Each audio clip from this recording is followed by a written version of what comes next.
And we just got an update on a wildfire burning in central Washington right now. Started yesterday in Vantage, a 74-person town out by the gorge just north of I-90 before you cross the Columbia River. And last hour, the Kittitas County Sheriff's Office told us that fire is now 4,500 acres, just 10% contained, with people in their homes, but they could be ordered to leave at any moment now. All right, so we have team coverage of that fire this morning. Fox 13's AJ Janavel is in Vantage. John Hopperstad is at the command post in nearby Kittitas. And then you got Brian McMillan tracking the conditions from our weather center as well. And let's start with you, AJ, who's been in Vantage covering this fire since last night. So, AJ, what are things like there right now, and what are you looking at?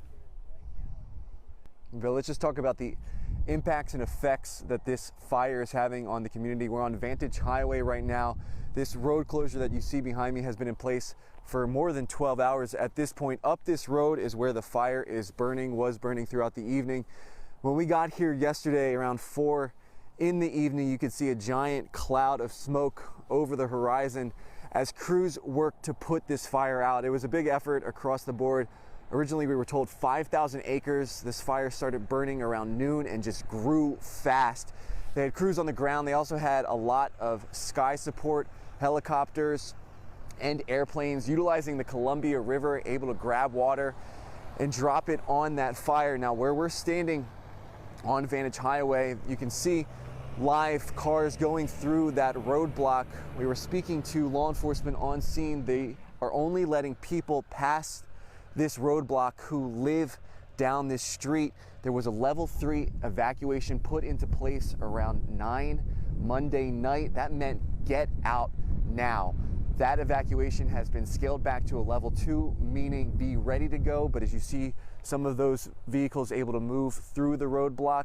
Some people are not able to get through. I spoke to one driver who tells me he was trying to get to work. He pulled up to this roadblock. He told me yesterday he was evacuated due to the fire. He came today to go to work and now is turning back home. So this fire, even though it is at that 10% containment, as you mentioned earlier, is still having a lot of effects on the people in this community. We're going to stay out here throughout the morning and continue to give you updates. Reporting live here in Vantage, AJ Janavel for Fox 13 News. All right, AJ, thank you. AJ live in Vantage. Let's check in now with John Hopperstad in Ellensburg near the command post. John?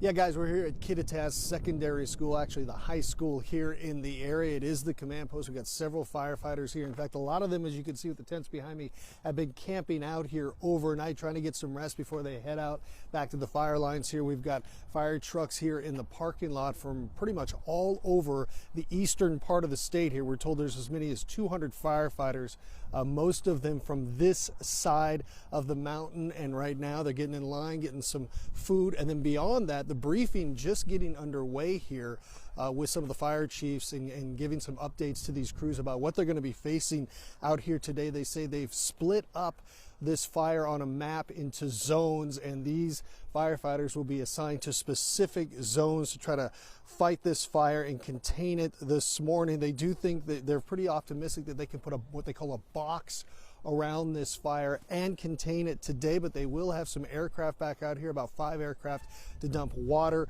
retardant on it as well. Of course, the big concern remains the winds hitting upwards of 30 miles per hour last night, and that's why we went to some of those level 3 evacuations. As AJ mentioned, they come back down to level 2 here in the last several hours, but there is still a battle ahead for these guys. Again, they're getting some food now, and then they're heading back out to the lines. We're going to get more information from this briefing here, but for now, guys, we'll send it back to you. All right, John, appreciate it. AJ, thank you. All right, so when we talk about the wildfires, of course, there's the concern about air quality and the wildfire smoke as well. So I think if you're near that wildfire, especially east of it, you're going to be dealing with smoke. So potentially, Spokane, Pullman, those areas over on the east side of the state could see some of that because the wind's going to moving from west to east. Over here, if you see some haze in the atmosphere over here on the west side that's this afternoon, that fire. That's not this fire. No, that's the one down south in California. Okay. I think even most of that smoke's going to move its way over to Idaho. So we're not going to have to deal with much smoke on the west side of the mountains. But here overall, today. the air quality's okay? Oh, it's great right now. Feeling very lucky for that. We are very lucky. And we've been lucky all summer long so far here. So wildfires starting to pop up. That one near Vantage right now at about 5,000 acres burned. somewhere between 4,500 and 5,000. I'm sure that they'll measure it again here this morning. We'll probably see that number increase. 10% containment. Right now it's 77 degrees out in that area, and we are seeing some stronger gusts this morning. A little bit earlier, about a half hour ago, we had gusts up to 30 miles an hour. Once these start breaking that 30-mile-an-hour gust threshold, that's not good. That's how these wildfires really start to spread. When you get to 40 or 50-mile-an-hour winds, that's when things really get bad. Hopefully they can contain this thing here before those winds pick up a little bit later on this evening, because I do expect these gusts to reach up to 40 to 45 miles an hour later on today, especially later on this evening. 92 to 96 degrees. Kind of brutal as far as temperatures go for fighting these wildfires, but a lot of these men and women that are heading out to the fire lines here today, they have been working across the West Coast and helping out with fires in other states, and so now they're here at home working on this one.